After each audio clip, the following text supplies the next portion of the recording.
alienët shfaqen në tokë një ditë, a do jenë kërcënim për ne? Po, më e mundshme është që të jetë kërcënim, sepse historia e jetës së gjërave gjalla e jonë tregon që një takim i jetës është gjithmonë jetës me jetë, Kolombi në Amerikë është gjithmonë e rrezikshme. Është gjithmonë ka tendencën të shkojë gjithmonë për keq. Sepse bëhet fjalë për një specie aline që është më avancuar se neve dhe këto specie sado nëse nuk kanë shumë avancim përpara, ato tentojnë gjithmonë të përfitojnë për energji, për studim, edhe ne do kthehemi në kave për ta.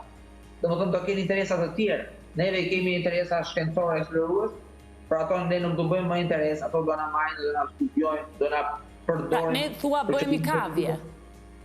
Po, maksimumi, ose ndoshta më pa vlerë, po mbasi të teknologjisë që kanë ata.